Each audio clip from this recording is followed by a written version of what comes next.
Hello, hello, hello. Welcome, welcome, welcome, family. Welcome to Karen's World.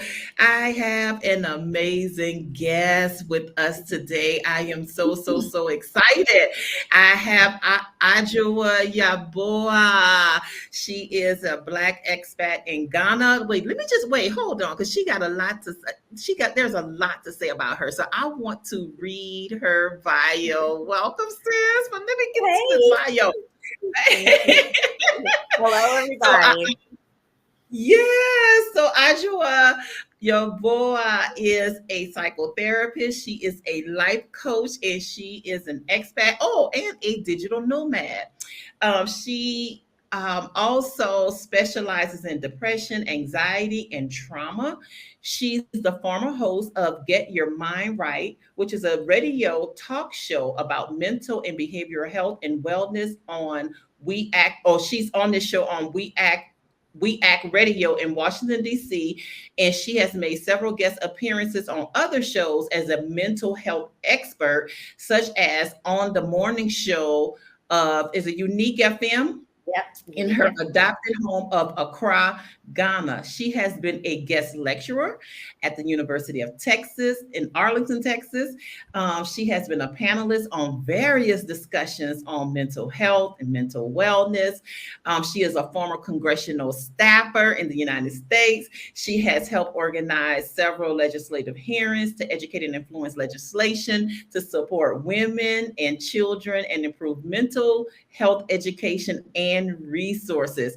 She also obtained her bachelor's of science in social work at the University of Nevada in Las Vegas, Nevada, and she received her master's of social work. Wait, not Howard University. HBCU, baby.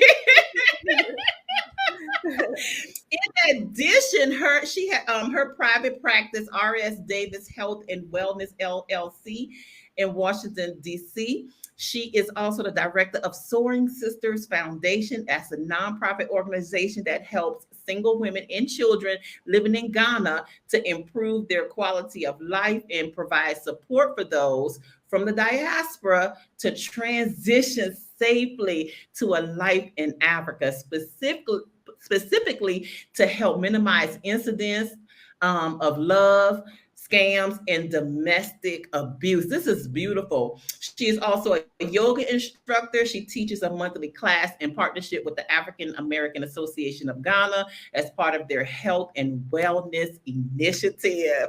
Welcome, sis. I am so excited to have you here. And can I add, because I have a new role as vice president of the Howard University Alumni Association here in Ghana.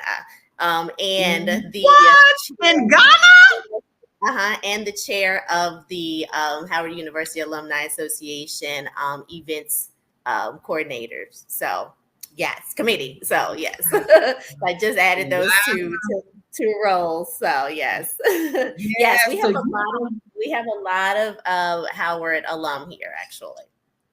wow, Ghana is the place. There are so many African American expats that Yes. move to Ghana. It's like, look, that's where they picked us up from. That's where we about to go back to be dropped off. Yeah, yeah. Let me tell you about mental health, Karen. You know how we I know you do. You have a lot of people who deal with this, imposter syndrome. And sometimes you don't even think about how much you have accomplished. And then you just made me have chills listening to you read my bio. Cause you know what, I wrote it, but I didn't even think nothing about it until I just heard it out. I was like, yeah, girl, you the shit. You're doper than what you think. You are dope, okay? I didn't realize how much stuff I've done. So thank you for that little big up today. I was like, oh, let me Yes, it's kind of floating up there today. So yes, thank you we for got some that. black girl magic flowing up in here. Like, and that is true. Is it a do you believe it's a psychotherapist thing, Or what do you think it is? Because I know when I first moved to Africa, people would say, "You're bold. I can't believe you moved to Africa. Oh, wow." And I'm like, I didn't do nothing. Right. But Karen, you remember how we met though. Let's talk about that. How did we meet? I was preparing my move here, and we were in a Black clinicians group together, and I had posted about my preparation to move, and you inboxed me. You was like, "Sis, tell me what to do. What I got questions." We were still in the States. We were both in the States. You were still in Louisiana. I was in DC, and I had packed up my house at that point. And I called you, and because what happened was you contacted me a few days before I was supposed to leave, and then COVID hit, and I got stuck in the States. But I called you when I called you then, and so we had a long talk. Next thing I know, so I finally got to Ghana. I ended up going to Ethiopia first. I'm thinking, y'all. I'm thinking she just because I had a lot of people inbox. I thought she was just talking because a whole lot of people was just wasting my time asking me questions. I'm like, oh, she ain't doing it. Everybody, they're not doing this. Let me tell you, I love her because I got to Ghana. I stayed in Ethiopia for a little over a month or so. I finally got to Ghana. October, I got here in September. As soon as the borders open, October, she inboxed me talking about, "I'm moving, girl," and I'm like, and then I was like, "Oh, you visiting?" She said, "Girl, I'm repatriated." I was like, "What?" And so I was so proud of you. I'm just to say, I was so proud of you. And I didn't feel so alone on this journey. I'm like, okay, I ain't the only crazy clinician out here that jumped out here and moved. And that, it is such a blessing because, you want to find your tribe, right? And so when you posted that in our clinician group, I was like, yes, she's going to show me the way. She is going to light the path, Yep. And so actually it was the end of, I started off, I think it was like around October the 29th because Louisiana had a Hurricane Zeta came. Okay. So I had to start moving kind of quick. I moved to my daughter, I went to my daughter's house, like 3 days. I was planning to leave already, but when the hurricane hit, I was like, oh, I got to get all these bags. We loaded up the car, all these bags, and we headed out. But and so I was out. So I landed in Kenya November the 2nd. Okay. So I'm finding out, but you are my inspiration because I'm reading your bio. I'm seeing all of the things you have already started in Ghana, as a clinician, and you already have your nonprofit. Like I am so I feel so inspired, and by all the things that you are doing. So I want you to, let's just go back and let's talk to the people about, what's your story? Like what made you, here you are, you a clinician, you're a psychotherapist, you're a life coach, right? So what made you say, I'm leaving America and I'm moving to Ghana? So I had, in 2015, I had given myself a 5-year plan to get out of the States. I had never had an attachment to America. I never planned to stay in America. The thing is I just didn't know if what I had in my mind to be a nomad, to travel and kind of work here, work there, or whatever. I didn't know if that was possible. Because I'm known for coming up with some crazy stuff. And then I look around like, okay, nobody else doing it, but I really want to do this. So I'll jump out and do it. That's just been me. And so this was like a huge step. Cause I talk about this all the time, Karen, a lot of our people can't even fathom going outside of their neighborhood, let alone their state. But to say I'm leaving this country and not knowing what you're going into, that is a whole other, realm of thinking. We were talking about earlier how people always say you that's brave, but you and I feel like, oh, it's just something you did. Like, to me, I was just saying to somebody yesterday, like, oh, it's like moving to another state to me. Like, It is. Right. But for us, I think once you make that leap, then you realize how small the world is. Because like, I have friends that go back and forth all the time between New York and DC, and it's like a 10-hour flight.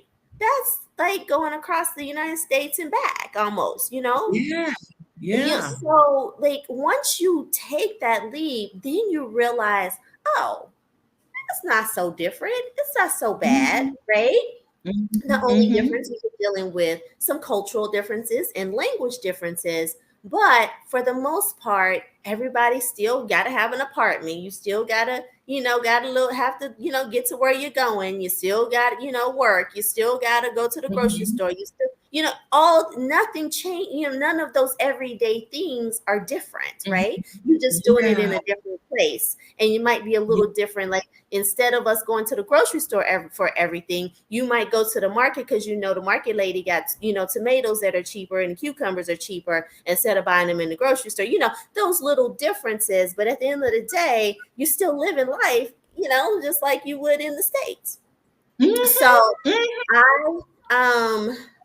I just knew America was not for me in general. I've been always kind of a popular outcast, I guess you can say. Like, people know me, I know everybody. I know I've always been put in places where I know the right people. So I don't need to know a lot of people. I know the right people. And so, and the right people know me. They may not know my inner workings in my personal life because I'm not that type of person. But if I need something, I know who to go to. And I have a good enough relationship or rapport with that person. They're going to help a sister out. So, but for the most part, I didn't, like, most of my elders, most of the people in my family are gone. Like, I grew up, I did my CBS interview some time ago, last year. Actually, it's been a year. And they filmed me, like, living my life. And, I had gone back to where my family was from and, and so forth. Well, I grew up with all of my elders, my great aunts who lived to be in their hundreds, right? So the majority and I was the first child of my grandmother. And so I was born in a time in the 70s where everybody was like in their 70s or their 80s, and I sat under them and listened to the stories. I knew my family's history. I knew where we came from, in Africa. I was I know I'm lucky in that sense because most African Americans don't know those things. So, right.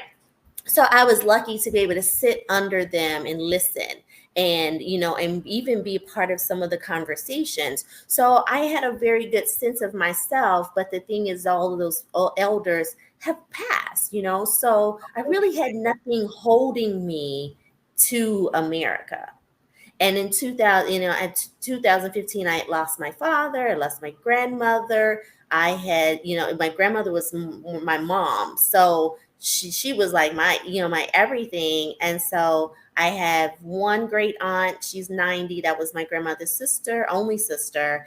And she's in Chicago. And then I have my uncle who he thinks I'm his sister and not his niece. But we're just super close, super close. But that's it. That's all I have, So it was like, and then they know me. I'm the one that's going to jump out there and do some crazy stuff. So they were like, okay, What's your zodiac sign? Are you a Sag? I'm a Capricorn. Don't offend me, you're girl. A Capricorn. Look, I'm Earth too. I'm Earth. I'm a Virgo. So. I'm a Capricorn. Yeah. So because I was known for like, I get on the plane. I'm like, oh, I'm gonna go to Bora Bora one day. And I just hop on the plane. I don't know, Adwoah. You might have some Sag in your chart. No, you might have one of your. I'm a true Capricorn. True Capricorn. Moon and rising is Capricorn. I can't remember because I haven't done that in really long time. Oh, But yeah, I'm smack dab in the middle of Capricorn, like I'm not much for zodiac signs, but every time you read something about Capricorn, that is me. It is me all over. Okay. I tell people there's some truth to it now. You can't believe everything about what everybody say, but there's some truth to it. Right. But you know what my issue with it is as a behaviorist. It bothers me when I hear people say, "Oh, I act like that because I'm such sign." No, you act like that because you're right. So that's why I have such an issue with it, because people will, they throw that, the excuse of their behavior, and like, no, you're choosing to act like that. You acting like no, that's your mental, instability. Yeah, it got nothing to do with when you were born. So that's why I really don't lean into it. Yeah. Okay.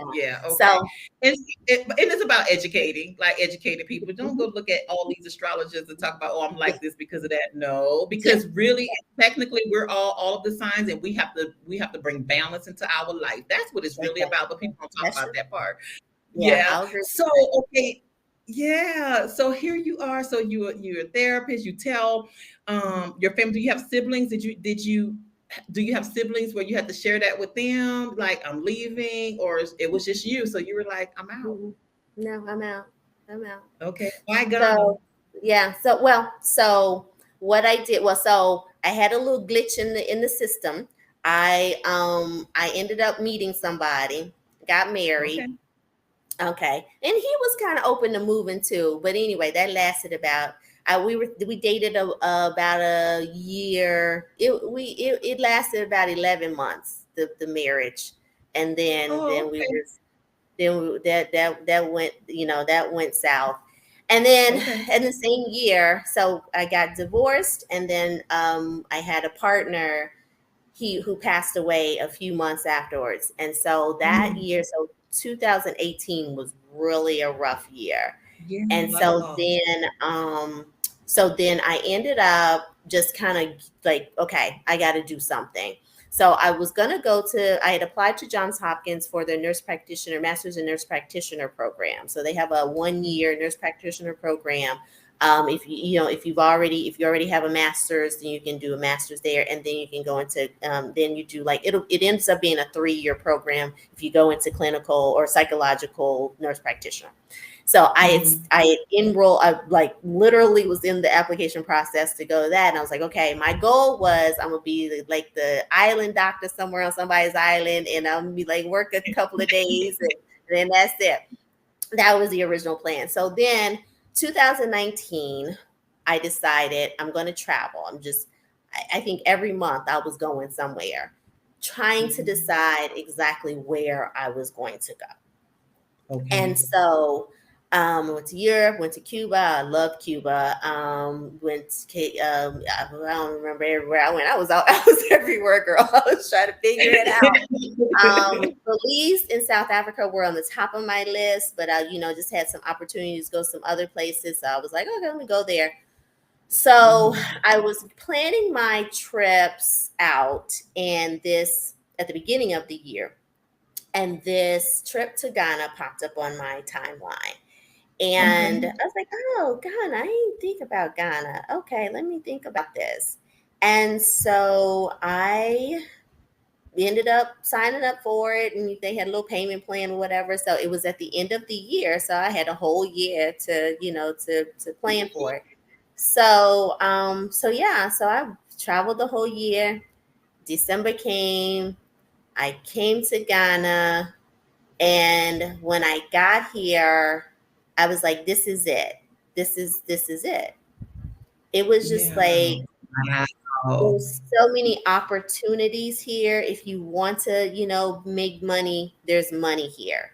It kind of dispelled all of the, I never had negative ideas about Africa. I loved Africa, always did, ever since I was a little child. I tell people, when we moved into this house when I was a kid, there was 2 sets of encyclopedias, and I sat down and read every last encyclopedia. So I'm known to know all these random facts about things.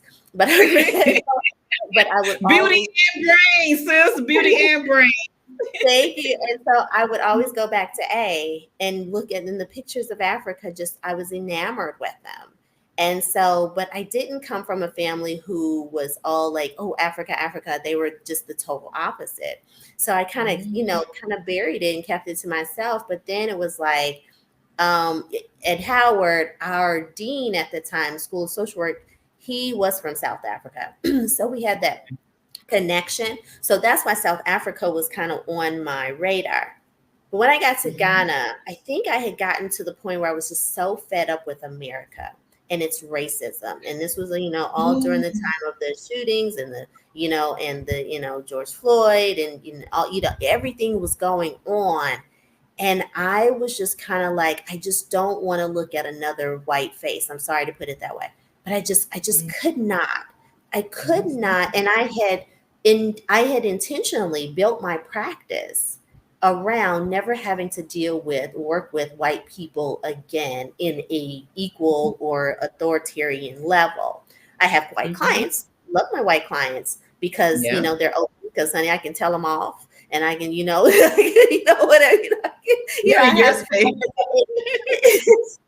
but, and they respect me and they listen, and so forth. But I had built my life since 2011. I've been in private practice.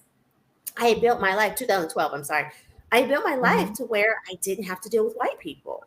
And so Ghana was just kind of the best choice. I didn't even make it to South Africa, actually. But I'm so glad I didn't do it because I realized too, like, I've been in Ghana, for 2 years now. And everyone I know that has been to South Africa or they know somebody that lives there or whatever, they all say it is it's just another America with an accent and they're like 50 years behind. And so I was like, I can't, even like when I see white people here in Ghana, I'm like, ugh, like I get this guttural, like, illness. I just, we don't, I always say, I don't speak in absolutes. So we don't, you always hear people say, oh, not all of them, whatever. I can't know every white person. Right. That should be a given. Right. And that's why and I don't excuse myself when I say such and such group of people, blah, blah, blah, blah, blah, because it's really stupid to me to have to quantify my response. Of course, I'm not talking about every last one of them. But it's just like when I talk about Ghanaians do such and such and such. As a collective, there is a certain behavior that is very obvious in this society. Do I know every Ghanaian? No, I don't. But I'm going to tell you, there's certain behaviors that I look at every day. I'm a behaviorist. Number one, I'm human. Number one. Number two, I'm a behaviorist. I look at everybody's behavior. You know how we are as clinicians. You try to turn it off, but there's just certain things that is just innately who we are. And I've learned to accept that about myself. That I used to try to turn it off, and this is where I get burned. Analyze it like a mug, how we said it's hard to turn off. It's hard to turn off. And let me tell you though, I had to learn to accept that gift, because I used to turn it off, especially in dating, and that's how I ended up with my ex-husband. But anyway, turned it off. But then I always ended up getting hurt, not listening to my natural instinct. It's a natural instinct. Some of us are just born and, analysts, and look at things from a different perspective than a regular person. See patterns, all of that. Stuff. We see stuff, and it is a gift. It is like, whatever you believe from the ancestors, whatever, it is a gift. And so you have to learn to balance it. But, so anyway, as I was saying, I don't like to, I don't say all white people, but just in my experience, and then just patterns around the world, because I'm a world traveler, there's similarities, and I just cannot bring myself to put myself in that space to have to deal with that type of racism. I can't either. I understand. Yes, right. Absolutely. So with that, and then just like I said, just everything politically and socially that was going on. And so I had come here to Ghana in December. I left at the beginning of January. I had surgery. I had to have surgery, and I was going to be bedridden for 8 weeks. So I had planned to come back and visit a couple of times. I was going to bring some girlfriends or whatever. But I was sitting there in my house, and I say this all the time. I was sitting there in my big old 3-story house with my nice big fancy SUV in my driveway, my big old yard, my dog, my child, that's my child. I had everything. I had checked all the boxes, right? And I was like, what am I sitting here for? What am I sitting here for? What am I doing here? I'm paying all this money, for what? For what? What? Yeah. Because I was sitting there by myself. People who I had asked to help me during that time didn't show up for me. People I didn't even expect that showed up for me. Yeah. I put so much energy into other people, and helping people and doing this and so on and so forth. And I was sitting there for 8 weeks, barely able to move. Wow. And nobody that I had asked to help me showed up for me. And I was like, what am I sitting here for? Why am I here? What am I doing all this for? To impress people that don't. It was a light bulb. So I decided, it was like, I think end of January, beginning of February, I was like, I'm moving. I'm just gonna move. So my 8 weeks was up at the end of February. During that time, I had somebody here on the ground. My brother, my brother, here on the ground. They had somebody find me a place. By the end of February, when they medically released me, I had a place to live. And I was like, I packed up my house. I packed it up, sent my car. I was leasing the car, gave my car to a friend because I was like, oh, okay, I'll come back. First, my idea was to go back and forth for a while, right? And then it was like, after being here for a year, I'm like, I'm gonna go back there. Like, I have no desire to go back home. No When desire. was the last time you went back to America? I went back last July because I, had to just tie up some loose ends. Like, I still have some stuff in storage that I need to go get, but I'm just kind of like, like I just have to like mentally prepare myself to go back. And my family, even, they're like, don't come back. Because they're like, if you're safe, you're happy, you're good over there, stay over there. Nothing here. There's nothing here. Yeah, your family is like, I know my daughter's like, I'm trying to get there. Like, you don't need to come. Right. And I haven't gone back this year. I'm not going back this year. So you're not going. Yeah, I decided to go back this year too. Yeah. So no, I'm actually going to go back in February. But once you're gone, and I want you to talk about this too, because you said your light bulb went off. And it was like, what am I doing here? And I can relate to that light bulb. My light bulb was looking around. I had already, decided to leave the city and move to the country. Maybe that's going to help. Yeah, you told me that. My light bulb went off when I just realized I just wasn't happy anymore. Like I just wasn't happy. And sometimes people say this all the time. They say, well, your happiness comes from within. That is true, but your environment also affects you. And you have a social work background like I do. And so we know that we look at person in environment. The environment. Yep. Yeah. And that was the thing, Karen, because while I was waiting it out because they locked down Ghana and I couldn't get in. So I was literally homeless, sleeping on my friend's sofa, waiting to get here. And in that time I was there, they closed the borders end of March. So April, May, June, I was on edge. I was literally trying to hold myself together because I'm like doing this dance, like, oh, am I going to get to go? Am I going to, and then they're like, nope, then we're going to get to go back and forth. And the environment around was getting worse and worse and worse. The energy people were terrified. There are people that, when people in the store fighting over toilet paper, it's something wrong. So like, I was like, it was mad. It was madness. And then being locked inside, and I didn't want to go out at all because I needed to stay safe from COVID, because at any point in time, it's going to open the border. So I needed to be able to be healthy and get on the plane, So I was really nearing a nervous breakdown. So I knew then I could not stay there.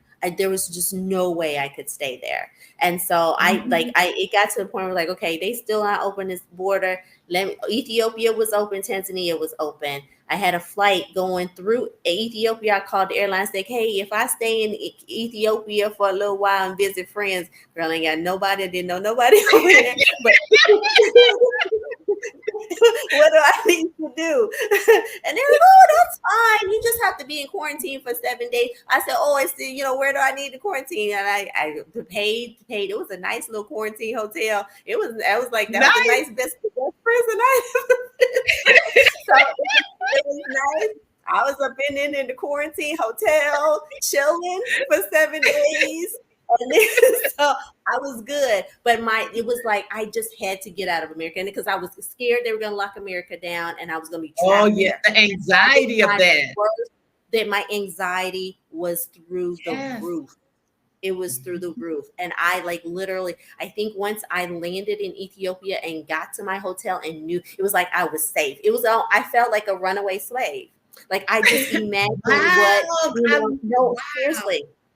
I could just, it put me in the mindset. I'm like, damn, was this what Harriet and them were dealing with?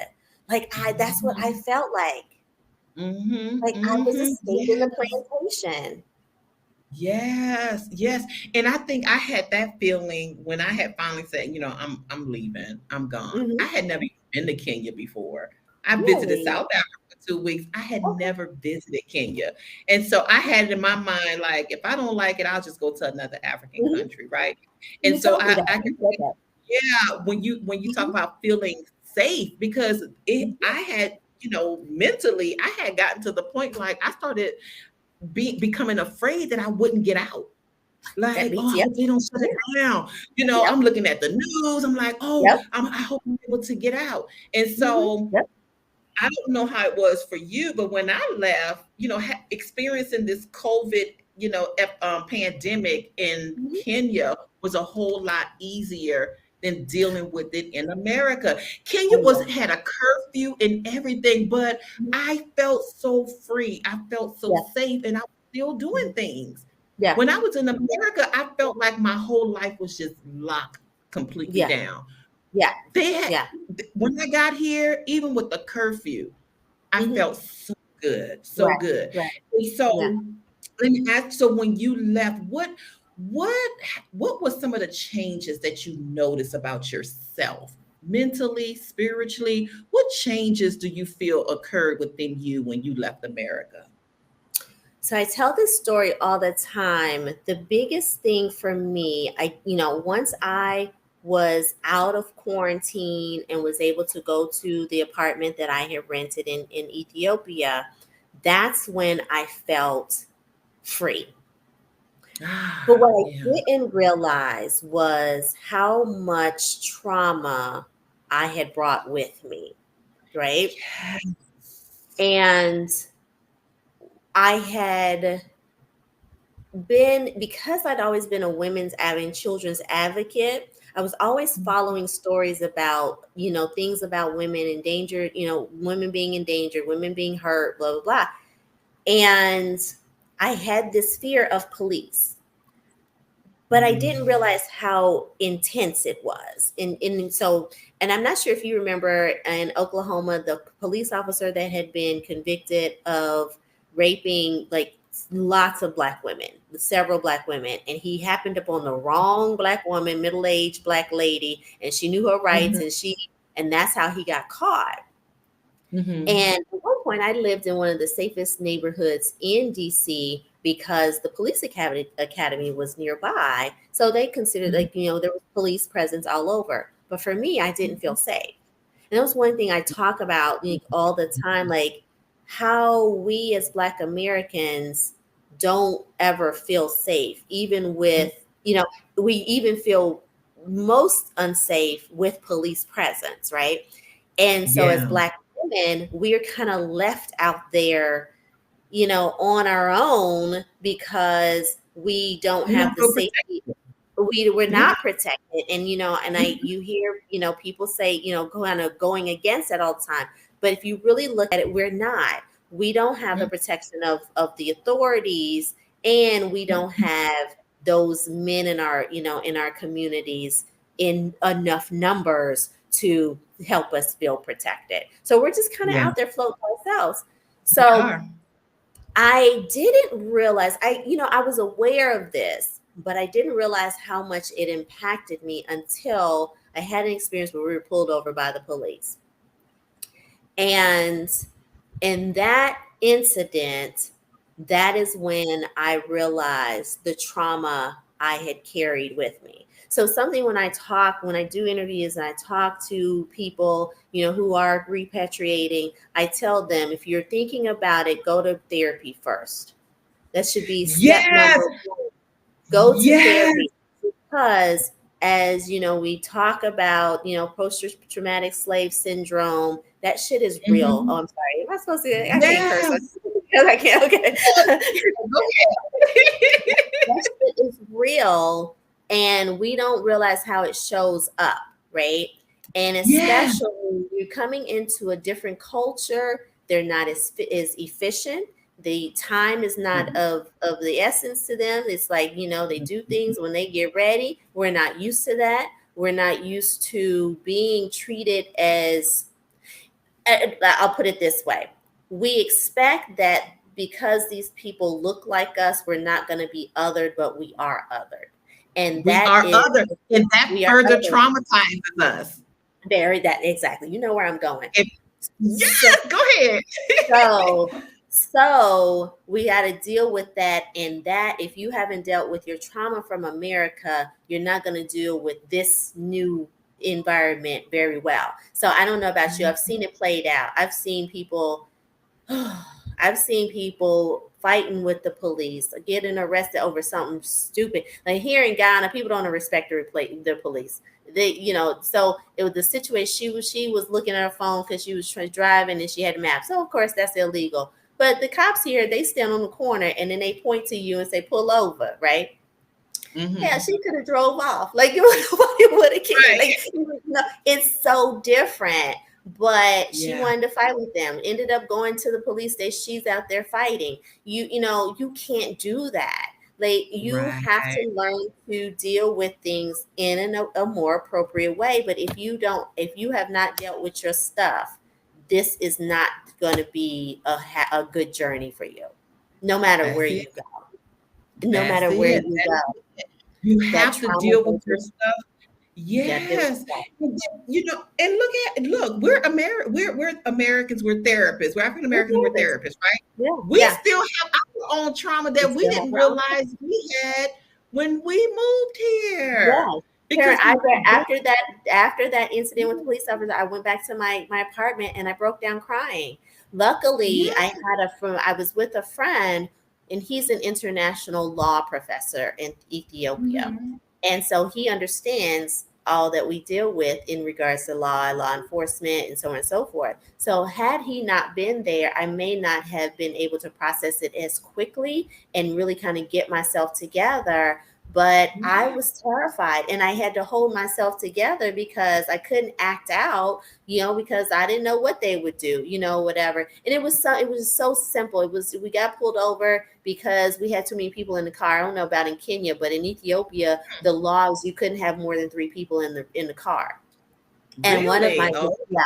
So we were riding, me and one friend were riding with another friend. Ended up, girl, I said I didn't know nobody in Ethiopia, ended up knowing people. But anyway, that's how I am. But anyway, so other friend had been in a car accident, and so he was in a wheelchair while he was rehabbing. Well, if you have a disability, you count as half a person. So oh wow. So that's how we got out of the ticket. And I'm sitting there like, and so because when we stop, brother driver jumps out of the car. I'm like, wait, what the hell are you doing? Wait, we don't do that in America. You're gonna get killed. You're gonna get us all killed. So in my brain, right, you don't jump out the car like that. So then he goes and he opens the trunk. I'm like, what the heck you doing? Like, I was like, they're gonna kill you because they think you're not a gun. But why is it that was the first thing that came to my mind? Why? Wow, that's not even normal to think like that. That's what I'm saying. That is not normal. But as a Black American, that is what we come. We come from a hostile environment, a very violent environment. Exactly. Yeah, I remember when I came here. I was on the coast. My first 2 months I was on the coast, and the driver was telling me how they were not allowed to have guns. And I was like, wait, hold up, wait, you can't have a gun? Because see, I got a shotgun. You know, I was in the country, so I had to go buy me a shotgun, right? I have a gun at home, right? And I was like, so what do you do? I asked him, I said, so what do you do if someone tried to rob you? How do you protect yourself? And he said, we let them have it because our life is more important than stuff. And I was like, yeah, I was.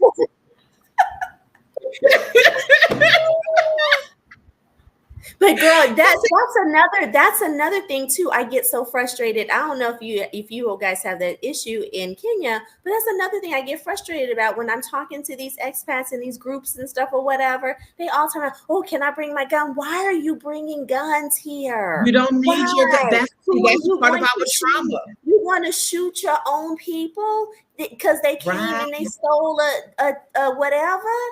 Like their life is worth that, right?" Yeah, and when we first get here, we don't get it, and that's I'm so glad.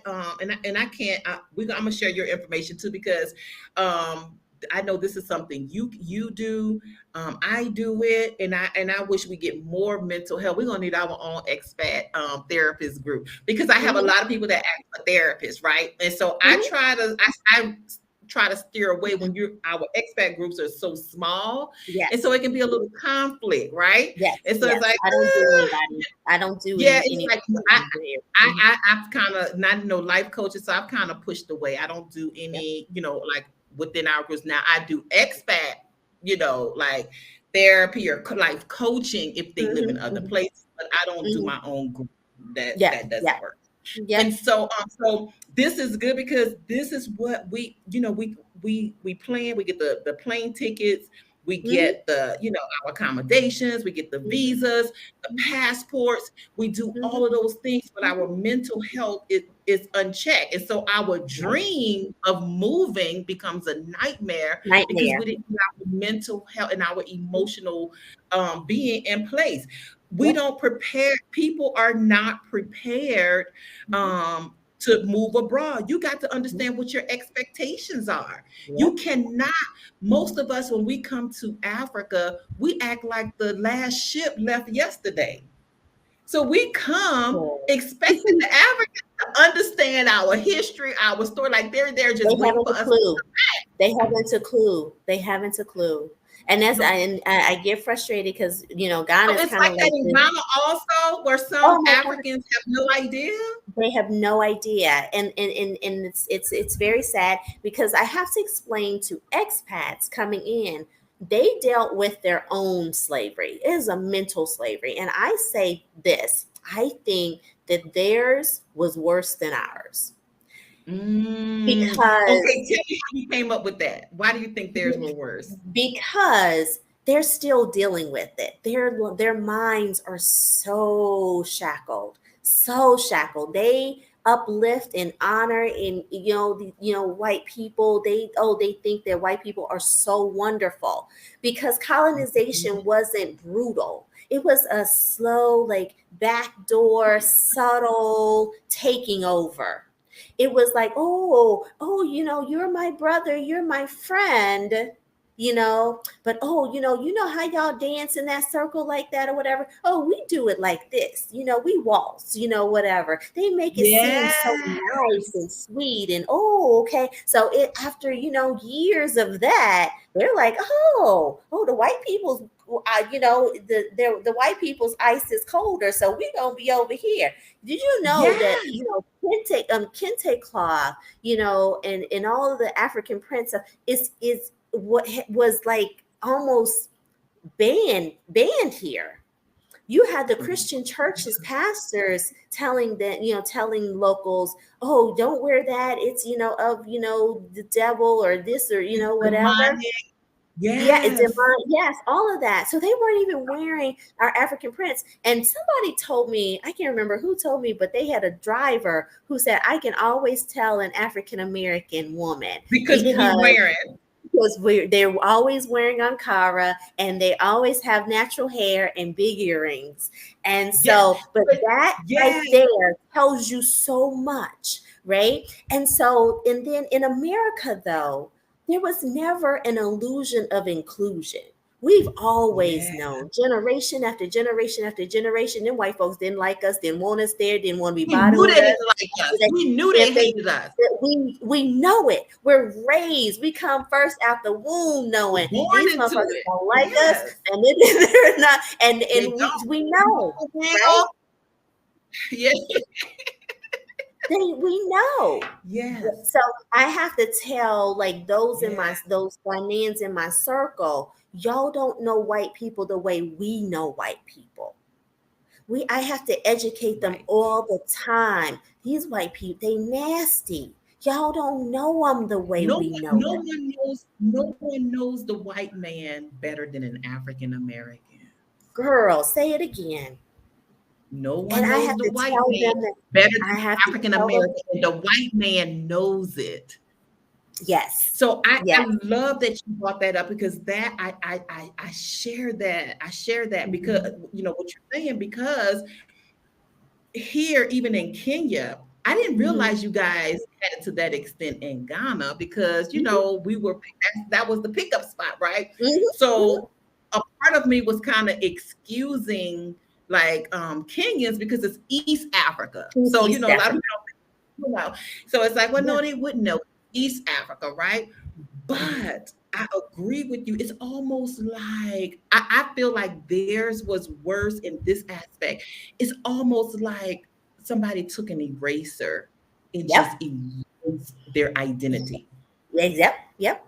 Yep. We, on the other hand, was able to create our own culture even within the Yep. within Yep. slavery. We were Yes. still Yes. be we were still able to hold on to parts of who we were in a Who we were. strange land. Mhm. But it's Correct. like their colonization, it was so subtle. It's Mhm. almost like how I always say, I don't like sneaky people because a sneaky Mhm. person never know how they're coming, right? Yep. Yep. But a person who's very outspoken, Mhm. So for us, Yeah. we Yeah. already know the white man, Yeah. Yeah. hated us, It's hated us. like, We already know that. But for them, yeah. the white man came through the back door in Oh, such back a door. subtle way, and it Mhm. affects them even now, even Yes. even within the mannerisms, Oh, yeah. like and I can't wait to really get into doing trauma work here because I don't Mhm. know about Ghanaians, but Mhm. Kenyans suppress a lot of their feelings. They Oh, feel it's the being same. It's the same. rude. It Oh, is. it's the Yes. same. Yeah. They think It's being the assertive exact is same. rude, so Yes, they they think suppress. it's rudeness. Yeah, because they've been Yes, it's taught that if you're loud, that you're disrespectful. If you disagree, you're disrespectful. One of the things that a Ghanaian born, was she born? I think she was born here, but she grew up in New York. But one thing she said to me, and this has helped me tremendously to learn how to deal with Ghanaians. Mhm. She said Ghanaians are taught never to say no. And Oh, that wow. plays out in you ask them for directions, they ain't gonna have no clue where you're going, but they always want to show up and be helpful because if they're not, if they say Yeah. no, that's being disrespectful. So they're gonna tell you something, because, they don't want to look like, it's all about image. They always want to shine. They always want to look, like, there's something or someone. So they're always going to say yes, even when they should be saying no, or I don't know. So, and also it makes them very passive, but they're passive aggressive in how they deal with there. So they got that sneakiness, that white man, passive aggressive, Susie, or, Becky mentality. I'm not going to say Karen because I don't want to offend you, but you know what I'm talking about. I'm moving. But that passive aggressive, so you always got to watch them, but they've adopted those mannerisms, and anything against that, oh, you're loud, you're being disrespectful, blah, blah, blah. So I had the issue with my brothers. Like, I'm like, you're not going to come and do such and such and such. No, you're going to tell me straight. I'm going to tell you straight. And this is how we're going to operate in this family. We're going to be honest. Yes, we're going to be honest. And then, go ahead. I was going to say, you spoke on honesty, because they don't even understand honesty the way we understand honesty. I was watching this interview the other day, and I was so glad, I don't follow church people, but this pastor was on this show, and the host kept saying, because there was a situation where this woman didn't tell her future husband about something about her. And the host kept saying, well, she didn't lie. The pastor said she did lie. That's a lie. So it's like, there's this thing of, they like, if what lying is, girl, totally different from what we know, like what we know a lie is. Right. I'm like, that you lied. If you say you're going it's like y'all have no integrity. So when and this is what the African diaspora need to understand, especially African Americans, like, because we have a particular moral code that we were raised with. That's right. That's right. And so when people are lying or stealing, like, this is a big thing. So when you withhold information, or when you lie to me because you don't want to hurt my feelings, or you lied to me because you've been conditioned not to say no, then I'm looking at you as a person that lacks integrity. Exactly. Okay? You have no integrity. If you don't have an integrity, you have no respect. It is a cultural thing, and it plays out too, because they have no respect for each other. Everybody is side-eyeing each other. There's no trust amongst them. No trust amongst them whatsoever. And it plays out, and that's why we have such high numbers of scamming and so forth. They don't see it. It's like, oh, it's, you all have it, so it's okay. You can give it to me. Right. And it's like, you're scamming me because you feel like I have it, and you believe it's okay. And I'm like, no, it's not okay. Girl, me and my friend, we got scammed out of DJ Envy, and some more DJs were here. We got scammed out of some tickets. Girl, I'm still looking for the person. Like, it's just, you don't steal. Like, you don't. No, but it's stealing to us. We're stealing. Right. Lying and stealing, like, we'll get divorced over lying. We're gonna get divorced. Lying, stealing, and cheating. Like, I don't know if they understand how deep that is for us. Like, they do not, because it's so normalized. It is okay. It is not. And I mean, and I don't know about Kenya, but I mean, like, Ghana's, like, I think 80 to 90% Christian. I'm like, what are y'all learning in the churches? Nairobi is mostly Christian, but girl, my first house help stole from me in the name of Jesus. She was coming in here singing hymns and everything, and I was so nice to her, girl. I mean, when I tell you, when I was hurt to the core, because I was so good to her, and she was singing her hymns, and I treated her so well, and she was stealing from me. Like, it's like that. But no, that hurt. They feel like it's you got it. You're not gonna miss it, but I need it.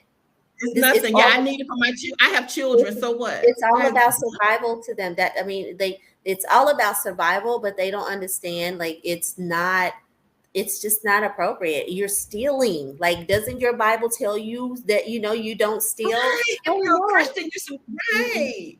How do you justify that? They justify it. They justify it. They justify it. Yeah. So I mean, it's Yeah. just, it's really, And I don't even use. Go ahead. Go ahead. No, go ahead. No, I would say I don't even use like poverty in Africa as an excuse. I don't even say, well, they don't have food, or well, because we know our ancestors have gone through, and we know the struggle, for African Americans, right? And so if we lied or whatever, child, you liable, it was abuse back in those days, child. You would get beat or whatever if you lying or if you steal, right? And so using poverty as an excuse for not having integrity doesn't work. Right. It doesn't. When you do the right thing, good things come to you. Right. Oh yeah, it's definitely. a universal law. But if you're lying and stealing and using poverty as an excuse, that's lack of integrity. And if you say you're a Christian and you think God or Jesus or whatever you believe, if you think that's justified, it's not. Right. So but they operate from that. They operate from that scarcity mindset. And if you think about white people in general, they think of because they don't have what we have naturally. They operate from a scarcity mindset. That's why capitalism is the way it is. It's like every man for themselves, grab, no matter what. And so they have adopted that ideology. So they operate from the scarcity mindset, and it's like it drives them or makes them feel like whatever they do in the name of survival is okay. And I have to have conversations all the time with locals, like, you have everything you need right here. You're not starving. So when it's rich. And it's like they've been taught, like, not to think outside the box because they're so afraid of messing up looking a certain way that they don't even it's like, I know several people that have restaurants here. Finding good help is so hard. One, because most of them don't want to work. And then two, they cannot think for themselves.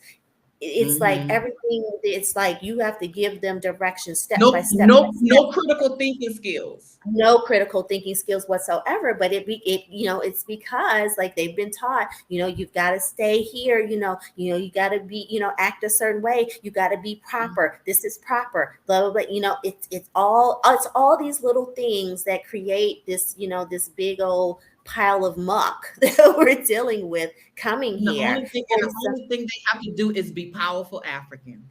But they don't even know that because it's been stripped away from, just like you said, it's like if somebody took an eraser and took away what their greatness is. They don't see it. It is so sad. Like my personal driver, he is a non-believer. And he really is a critical thinker and so on and so forth. And we have these conversations all the time. And he has been the person that's had the most integrity around me since I've been here. Yes. And it's just amazing.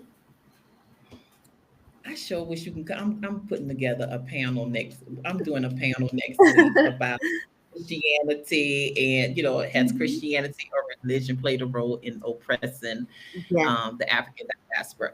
And so what you just said, that is so true, because even Christianity was used to oppress, like in Ghana with those dungeons. There was a church, it was a St. Mark church that was on the top, right on top of where the slave dungeons is. Yeah, they up there praising Jesus, but our people down there suffering. They were suffering in the name of Jesus. But look, we will be on here 2 hours if I got into that. I don't even want to get into that, because that's going to lead me into westernized Christianity and Christianity as an Eastern religion. You got to go further back. Anyway, I don't want to get into that. So, But this is very good, and this is not. And I have to say this too, because I know, like even my Kenyan brothers and sisters, I love them so much. But sometimes they do get sensitive when you are where you're being honest about some of the areas of improvements, right? And so their feelings get hurt, and they get very sensitive, And so it's not. And I just want to make it clear, it's not that we're just saying it to badger you, but I think a part of this movement, and you can share what you believe about a part of the movement. I think everything is spiritual. And I believe so many of us are coming back to the continent. My daughter said something. She said it's almost like a lot of us, like what you said, they can tell an African American because we're dressed in the African attire and all of that. But a part of it is coming back to Africa to teach our brothers and sisters how to be African. Yes. And that might sound strange, but because you have to remember, there's a part that's, I don't know, it's a part that's frozen in our DNA, because there's a part of us where it does feel like the last slave ship, left yesterday. We're born, and when we talk about slavery, we talk as if it is actually happening to us.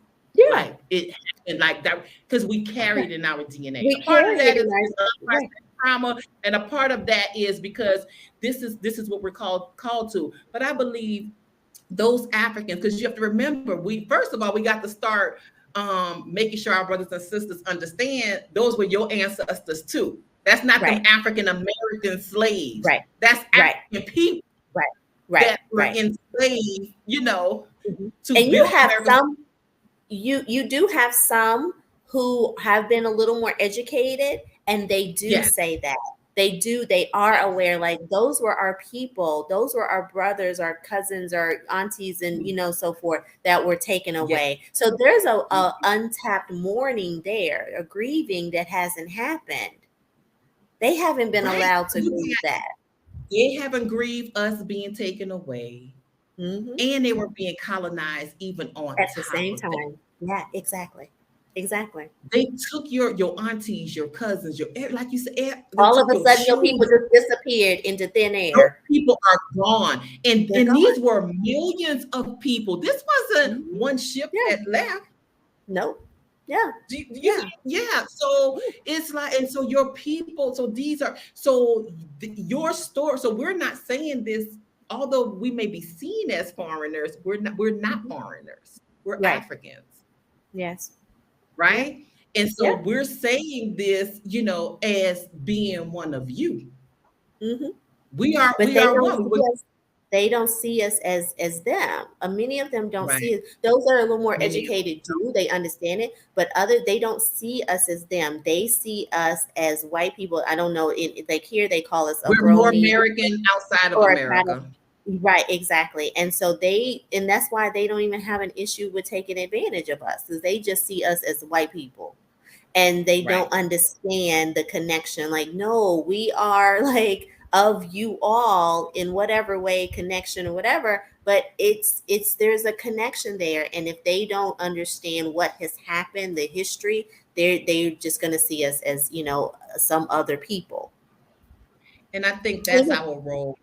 Like what you say you do, and I do it also. I educate along the way, and I also try to be a sponge to understand colonization here. About the concentration camps and all those things, right? So I learn their story and teach them our story so that we can start bridging the gap. Yes, definitely. Yeah. So, girl, we got some work to do. Yes, these are okay. So let me ask you. So what's some of your favorite food in Ghana? I got to ask that. So I'm gonna get bashed for this, but I am not crazy about Ghanaian food. I'm in East Africa, and one of my favorite dishes is at Goosey at the Golden Stool here. There's a restaurant here called the Golden Stool, and they sell West African food. So Agusi is actually Nigerian, but we have a similar dish called contumre. But so the difference between contumre and agusi is agusi, they use pumpkin seeds in it. And so it makes it, the texture is a little different. So here we have contumely. I like contumely.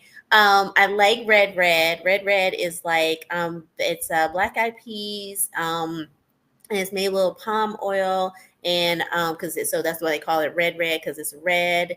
And then it's served with you can put some meat in if you want. It's basically a vegetarian dish though. And it's served with plantain and avocado, and that's good every now and then. Wache is like a breakfast kind. Well, it could be anything, but it's kind of a breakfast dish. I like that every now and then, but I'm just not like, oh, I gotta have this. Oh, the okra stew was like my favorite for a while because I got burnt out on it. But like okra stew, and you were talking about how there's so many similarities between us, and you can appreciate this because I'm Ashanti, and Ashanti culture is very embedded in Louisiana culture. So yes, that's what I was about to say. huh? So I was about to say food. You are okay, so okra stew is like some gumbo, just okra a little gumbo, thicker, right? It's the same thing, it's just thicker, right? So I went to my first Ashanti. They have crab in it. I'm sorry, they have crab in it because crab, fish. Yes, you posted that before, and I was like, man, that food looks good. Yeah, go ahead. Yeah, so I went to my first Ashanti funeral, and you being from Louisiana, you can appreciate this. You know how they have the umbrella, they have the parade, they have all that. Second line. It's the same thing, same exact. I'm sitting there, I'm like, oh, this like how they do it in Louisiana. Yes, so there's so many things that we do, that we've done in the States that are so similar, and so it's just amazing to watch how that plays out. So yeah, so but yeah, I my challenge is finding like somebody here that can make American food. So I end up kind of cooking myself most of the time. And one thing I do miss about the States is food, the variety of food. So Ghanaians have a very, very limited palate. They have a very limited palate. And so it's kind of frustrating. So it's like you have the same flavors, over and over and over. They may have different, they call it something different, but at the end of the day, it's got the same pepper in it, and they serve it with banku or fufu with rice, and that's it, So yeah, so yeah. Okay, so the golden stew, so it's Nigerian. I don't know why I was thinking it was food, but the spices, because Ghanaian food, I believe, I think Sherry was telling me that the food is very spicy. I love that. Being from New Orleans, the spicier the better. It's a different spice. It's just hot. It's just hot. There's no like even in Indian food, you have the different, the cumins and the turmerics and the, we have that here. We have that here. Yeah. Right. So you have different spices. Here they just throw pepper in there and that's it. Like it's hot as hell. Ooh, so it's just that there's no even like creative, mixtures of different spices. So it's it's just one flavor palette. Tomato pepper. Basically. Okay. Yeah, I like the Indian, because Kenya has a strong, with the Swahili, they have a strong Indian influence here as well. You can get all those spices. I do like we ugali is a thing here. I like it's like a stiff grits. That's what ugali. Okay. Like fufu. Maybe it's similar to fufu. I'm not sure. No, fufu. So it would be more like banku. Banku is cassava and corn, fermented corn. And then fufu is cassava and plantain. Okay. And then they have this thing called. Then you have the guys have this thing called kenke. Kenke is like corn. That's been fermented. It's like really hard, and I can't do kenke. Like I'm barely doing the banku, but I do fufu. But yeah, so so I think what you're talking about would probably be more along the lines of the kenke. Okay, yeah. So, oh wow, look, and I love Kenyan food is not spicy, but it's so diverse here. But I do like the sukuma wiki, which is like collard greens. That's what contumely is. Okay. So consumer is like they're like big greens. They look like almost like collard greens. Okay, okay, Mhm. yeah. So, all Mhm. right. So as we close, this has been amazing. You are my kindred spirit, like from day one. I'm so happy we finally had a chance to do this, and we're gonna be Yes. doing more stuff together. So, as we're closing out, what Mhm. advice would you have for those African Americans that's moving, that's trying to Mhm. repatriate or expatriate Mhm. here to the continent, and Mhm. also what advice would you have to Africans, continental Africans, as Mhm. we Mhm. close out? Right. So for, those trying to come to Africa, and no matter where you decide to land, I think, I mentioned this earlier, make sure you go to therapy first. And then also make sure that you visit first. I tell people visit, and you got lucky, Karen, that you were able Don't do to, what I you know, do. I right? was But it spiritually doesn't. fed. Don't do what I Yeah, do. yeah, it doesn't work very. I've seen it play out. It just doesn't work well for everybody. And you Mhm. have to plan it out. Make sure you have money, because I don't know how many times I've seen people come here with $1,000 in their bank account, and they came here, never been here before, and have no clue how things work here. You cannot do anything without a local. I don't know how it is in Right. Kenya, but I'm pretty You sure need it's pretty locals. much the same Yeah. thing. You need Same here. locals. So it's so important that you connect with people. Visit, I say stay a month, connect with people, learn the lay of the land, figure out how systems work and so forth, and then decide if it's really for you. So I've seen too Mm. many people come, they don't have a stream of income at all. They think, Mm. well, see, and this is another thing is, most African Americans have never traveled outside. So, and then they don't understand the immigration process. So, like Mhm. a lot of people are coming to Ghana and they're complaining because they felt entitled and felt like, oh, well, we were called to come here because we had the year of return, and then we have the beyond the return where the president called for us to come home. But they're like, well, you call for us to come home, you should have things in place for us and we should get citizenship. No, that's not how this works. Like, you have to understand how, yes, he called us home, but you have to, that was just for you to visit. Hopefully you like what you see and you learn the process of, naturalization, or, becoming part of, becoming citizens. And so you have people that are coming and they're like, oh, well, I need to get a job. Well, no, you can't get a job. You need a work permit. You need to have something already in Mhm. place to have some money coming in if you're going to make this move. Then once you get here, then maybe if you want a job or whatever, you can get a job. But your best bet is to have American money coming in because it goes further. Mhm. So don't come, Mhm. come over here thinking, oh, I'm just going to show up and get a job. It's not like that. Like, Doesn't work yes, like coming up here can that. be, a plane ride away, but all of your day-to-day stuff, it doesn't work like you think it's going to work. So just be very mindful of culture. Even though as we talked about, there's a lot of colonization. I'm not sure how it is in Kenya, but Ghanaians still hold on to a lot of their culture. So you've got Mhm. to understand how they operate, and even how you visit people is different. Like, Yes, it is. It is. when you come to somebody's house, you got to sit with the elder of the house and you got to, state your business. Why did you come to visit? Even if they invited you. Like, But for little black people, why I got to tell you all of that? over, so like, yes. So like, African Americans like, look, why I got to do all of that? right, right.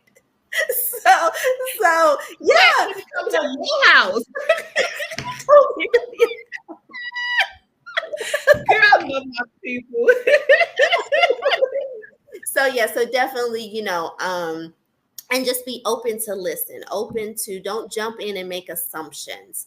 It's Yeah. so important.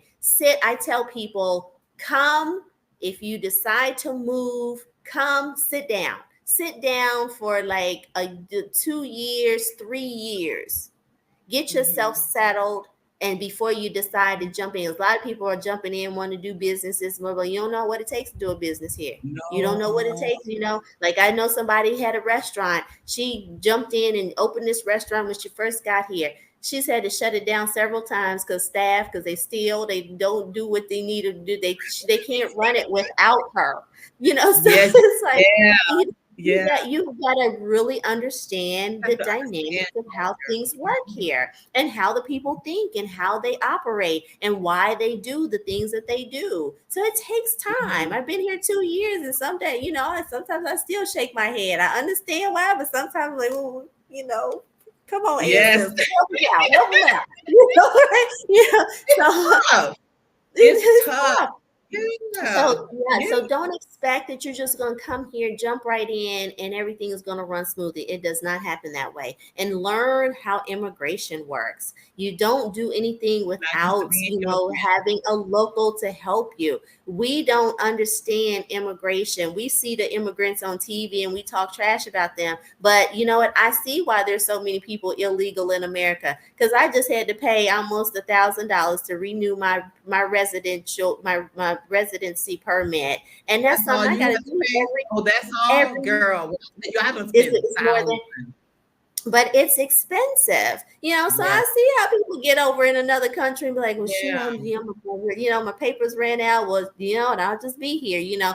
But thankfully, I was just saying, thankfully, I had the means to do so. But you've got to consider all of these things. So we got people living out in the bush, that I know they haven't renewed a visa or nothing, Right, right. opening But opening a bank account is a whole day's. That's like buying a car in the States. You know how you go to buy a car and, and you've been there all day. Opening a girl, bank account is nothing. it took 2 weeks for my business account, Uh-huh. and they still sent me something to fill out, and it took a week for my bank account to open. Yeah, Yeah, it's a mess, right? So yeah, you've got to pack your patience. And you don't know it yeah. all. And I always say, just because somebody does something different doesn't mean that it's inefficient. It's just Right, different. It's not right. bad, good, or whatever. It's just It's different. just So different. learn the Yeah. difference. And if you see that you can do it more efficiently, then you share that information. I tell my brothers all the time, what y'all to take 10 steps to do, I know how to do it in 2. Don't, Mhm. just follow my lead. Okay. But that's another thing we didn't even talk about gender roles and identities, as a Yeah. woman, as a single woman here, I can't do anything. I'm thankful I have brothers, and I have my driver too. He steps in too. He's Mhm. like my driver, my best friend, my bodyguard. He's my everything. Don't you But love your drivers? They always comment about me with the drivers, but the oh no, drivers are so special to us. Like yes, your yes, driver is the first person you're gonna meet when you leave yes, that airport. Your yes. driver is the first person that's gonna say, "Welcome home, brother or sister." Your driver is Mhm, the first. mhm, You mhm. put your life in the hands of Right, your driver right. every day. Right, right. And But it go took me ahead. a while. It took me a while to find my permanent driver, but Yeah. he's my everything. But yeah, so like I sometimes even just going to the market. I'm used to going to the store, getting what I want, paying for it, and keep it moving. But sometimes I have to Mhm. sit still, sit behind, and act like I don't know nothing and let him Yeah. speak for me, so that Yeah. it's just one of those things, especially even with dealing with men, like Mhm. especially if you're not married, that's another beast altogether. So Ah, learn to, as women, as single women, learn to be quiet. Just learn to be quiet. And I know it's hard for us sisters because we see, I used to haven't have to dealt with do that over here in Kenya, though. I okay, haven't no, dealt with that to this you haven't done. degree in Kenya. Okay, good, Mm-mm. good. But here, it's there is a level, and it's so crazy because the Shantis are a matrilineal tribe, but Mhm. overall, Ghanaian society is very patrilineal, and because I think too, it comes from the adoption of Um, Christianity. We're gonna talk about Yeah. that, but like it's the adoption of Christianity and that whole hierarchy. So yeah, so Mhm. men, are run everything. Women are very protected. And goes into the dating thing. Women are very protected here, and what we see as how Good. they protect us here, we see as them being domineering, or like a man. If they're a man would do it in the States, he would be seen as domineering or, or abusive or whatever. But there's a different level of protection. So like I tell me I don't know how to do anything. My brothers do everything for me. I don't know how to pay a bill. I just learned how to pay a bill. I can't move that. No. I got to call my brothers now. Okay, can y'all come sweep my floors and mop my floors? Yes. I don't have health right now. Like, don't come over here conditioning them how I would. No, I can't do it. I mean, you don't have to be strong. That's what I like. You don't have to be the strong domineer. You don't have to do everything here. Yeah, you can take that cape off. Take that cape off, ladies. Take it off. Take it off. And you can live a soft life. Yes, very much so. But also on the other hand, so Africans, just be patient with us.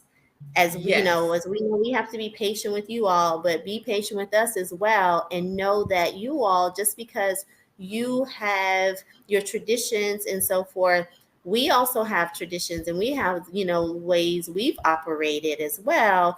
And if we bring those two together, we might learn even better ways to make this work together and be powerful together. So be open to learning new ways of doing things. And I think a lot of Africans don't think we have culture just because we weren't raised on the continent. Here. We had to create our own culture, right? And it was so funny because I was thinking about because I was missing homecoming last year, and HU homecoming is everything. And so but I was thinking about like our marching bands. Like, they don't have bands here. They don't have you know what I'm saying? Like, they don't do things like that. And so it's like, I really miss that about our culture. I miss, the parades and, and the homecoming and, stuff like, they don't really do things like that. So, so there's a lot of great things about. Do you think African Americans what I'm discovering now, I'm like, African Americans really is a tribe. I think so. We've had to create our own. Yeah, we really have. It is so funny you said that too, because when I cut my locks off and last year, and so I'm growing my hair. I'm lock again. But it took me 4 barbers to find a barber that could cut my hair. And it's something as simple as that. Like, we don't even understand how so mixed up we are, but it's changed us in such a way that even our hair is different. And like the barbers didn't know what to do with it because his hair is so soft. And it's a soft curl pattern. It's also a softer curl pattern, and so they didn't know what to do with it. And then I found a barber who affirmed that for me, because I was starting to feel crazy, and then he actually has a lot of African American clients, and he said, oh yeah, I had to go back to school to kind of learn how to do you all's hair because it is a little different. And so it was like something just that small is such a big thing, but it shows you how we have been created in this sense. And we are different, but we're trying to connect with, natural born Africans, and they're looking at us, as others, but we're like, no, but there's so much similarity. We are still part of who you are. So I just say, have patience with us. Open your minds to learn from us. I have one driver, he's my morning driver, and he bombards me with questions every morning. Girl, it says 6 o'clock in the morning because I go to swim class every morning. He takes me. And I'm like, bro, it's 6 o'clock in the morning. I don't have time to have these long philosophical conversations. I love it though. I love it. Like when I get asked questions, I love it. Yeah, but he is so open, and even like about parenting. He has 2 little ones. He's a new father, and he's asking me like, I don't want to, be caning my kids, or I don't, how do I make them more confident? I like the way you African Americans are just so, confident and bold. We got our behinds. But yes, but even though we got our behinds whipped, we've still had to be fighters. And so do have this confidence that they don't have, because as we were talking Yeah. about earlier, they're told, like, if you speak up, then you're being rude or disrespectful. Whereas we Yeah. see it's And like, we're no, never gonna be you're not yeah. gonna, take advantage of me or whatever. And so he's asking me, how do I parent my children in a way that they're respectful but are confident? And so we have conversations about that all the time. Yes, Yeah. that is amazing. I love that so much. As a me and my daughter, we joke about this all the time. I say, as African Americans, we all know when our parents tell us, you better be home before the street lights come Free on, lights. or right, or what's soul food. Right. Our traditional dishes is, Mhm. chicken, macaroni and Right. cheese, Mhm. potato salad, Right. Right. barbecue. What we have Mhm. Mhm. common songs, regardless to Right. where we live in the Right. United States. We have Right. family reunions. We Yeah. have certain barbecue songs. Yeah. When it's Yeah. Christmas time, we gonna have the Temptations Christmas Yeah. album playing. Yeah. Whether you Yeah. still celebrate those holidays or not, but we have Mhm. like we I say, dang, I said African Americans, we're a tribe. And I never Yeah. realized that Oh, until yeah. I got Yeah. here. Yeah. I Yeah. would And agree. so It's so funny then you mentioned the we kids.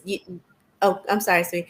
yeah, It's so go funny ahead. you mentioned the kids coming, going in, but before the street lights come on. That is something that I think is across the board. So, like, when I first moved into my house, I came to visit and was doing some stuff. My brother took care of most of the stuff in the house, so I came to visit, and these kids were out in front of the yard, because my road on my house is like a unpaved road, right? And so these kids were out there with machetes. I mean, little kids out there with machetes, out there cutting Mhm. the grass, right? And I'm like, who put these Wow. babies out? The activist in me, I'm thinking somebody exploiting these children. Now I got them out here cutting the grass. Right? These machetes are gonna cut their little fingers off, and I'm just going out, just going off, right? So they're out there just cleaning it up, right? So then when moved in, they were out there playing football. And so I was like, oh, they were making themselves a little football field.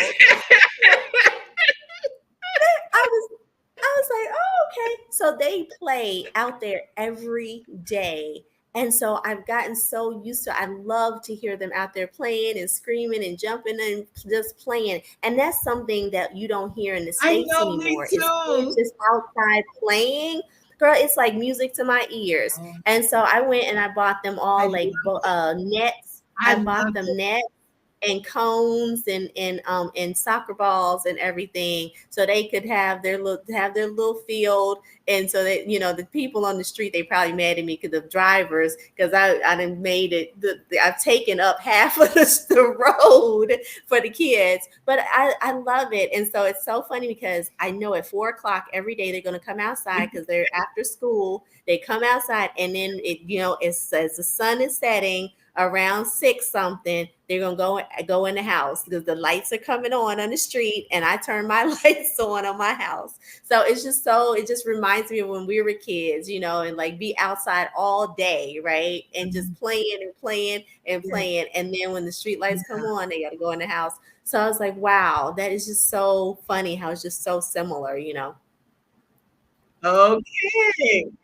We do that. Yeah, no, we don't play. Our children don't play like they used to. And I just, No. oh man, I hate that. And I agree. Like Mhm. here these kids ride their bikes, they're skating, they're Mhm. running, Mhm. screaming, and it's music to your ears, because it's like, Mhm. dang, and you don't realize that you're there. But Yeah. here it's like, man, I haven't heard the laughter of Yep. children Yep. in America in so long. Just Yep. the laughter of children Mhm. running and playing. I haven't Yep. heard that so long. And it was I so refreshing to come Yeah. here and just to hear the laughter. Yep. Yeah. Yep. Yep. Oh, Yep. well, this has been great. This has been amazing. Man, we can go on and on and on. No, I it's have so much taken up we a didn't lot of cover. But I want to but say, please I want to tell say really quick though. Can I say really quick? Because I was talking yeah. about women coming here, being careful about who you connect with. Because we talked about scamming, and that's what my foundation is, just to help women, avoid being scammed. And women, don't come here and get attached to the first man that comes at you. And I'm gonna tell you, No. 99% of the men you meet online are scammers. They are out looking, fishing, and they're talking to 4 or 5 different women at the same time. And whoever comes here first is the one that they're gonna latch on to. So make sure you come visit. Take your time. Take your time. Take your time. Men are everywhere here. Men, there is no prison industrial complex issues here. Men are everywhere. You can throw a rock and hit 20 to choose from. Just stop getting so jumping on like, I think they look for women and they're hunting for them. We do outreach at the airport. We hand out our flyers and everything. And my brothers were out there one time, and the guys were meeting some ladies, and the guy saw my brother hand them a flyer, and the guy was like, told my brother, hey, stop, because you're messing up our business. You're a business Wow. to them. You're a business to them. Ladies, stop talking to these men online. Stop getting caught up with these men. They are the ones, and Cherie and I were talking about this. They don't get like the bankers, the nice, middle class guys, whatever. They get these chocho boys. Stop. These guys that you're talking to are not about what you think they're about. So leave the expectation of I'm going to Africa to meet my big, strong, fine chocolate man. Then go, right? And then you leave all your common sense at the border. No, you they do to have to bring your common sense with you. Yes.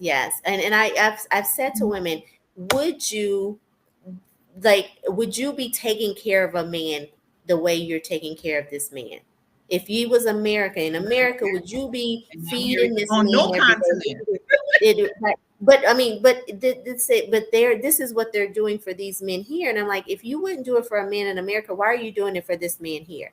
Poverty is not what y'all think it is here. There's people in poverty, but poverty is not what you think it is. It ain't like in America. In America, if you poor, you can't go pick up food, pick food off the tree and eat. You can't, go ask for a couple of dollars, and go eat like you can here. Here, everybody's got some kind of family. There's some kind of family. I don't know about in Kenya. They got a village to go to. They may not want to stay with uncle or auntie or whatever, but they don't have to sleep on the street. And so there's a lot of homeless people here, and a lot of people get them confused or think, oh, it's a lot of homeless, Ghanaians are homeless, but it's not Ghanaians. There's a lot of people from war-torn countries, other countries, that make their way to Ghana because it's safe. There's no issues here. It's safe. And they can panhandle and they can scratch out a little bit of living.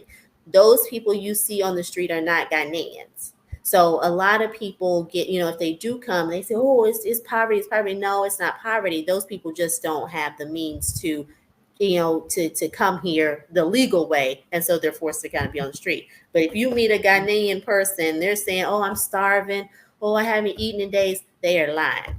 They're lying. Wow. But they use that. They use the fact that they know that a lot of Americans have never been outside of America, and they have drank the Kool-Aid of what the Western media has told us about Africa. And so they play on that. So I just wanted to throw that out there really fast, because that is what my foundation does here, is like educating. What's the name of your foundation again? Soaring to Stars Foundation. And so we help with repatriation, but mostly right now we're focused on helping just local people, like women and children. So like my family has their village is out 2 hours outside of Accra. So right now we're really working on getting donations for a proper bathroom facility for this local school there. So we're really focusing on things like that right now.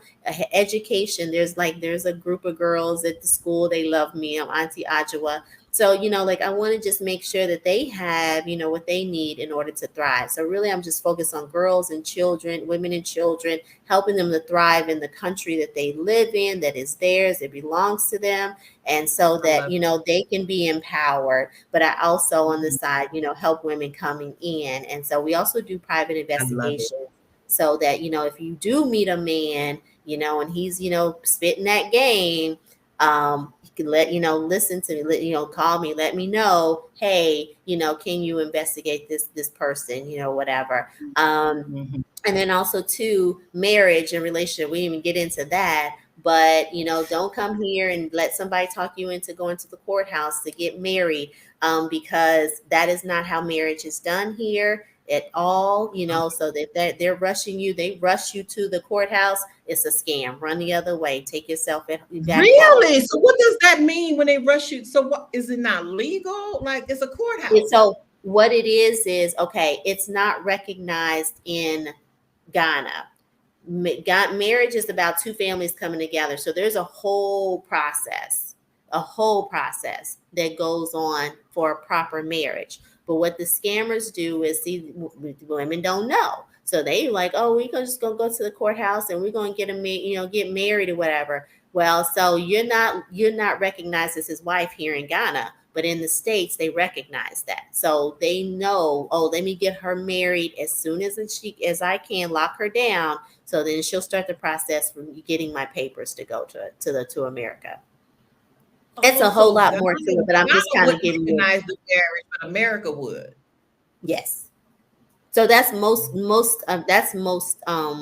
countries on the continent, because marriage is Mm, they have rituals. This is why it's important to sit yourself still and not jump into anything and figure out what is supposed to happen. So it's a whole process to get married that has nothing to do wow. with the court. Well, now in modern days, they do like, they do write, they'll give you a certificate or whatever if you request it. But if you don't do a traditional marriage, you're not recognized as husband and wife.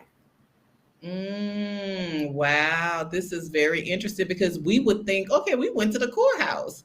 That's binding, that's binding there. If we It's go to the binding in courthouse, America. yeah, but It's not in binding. okay. It's binding in Okay, so America, but not mhm. here.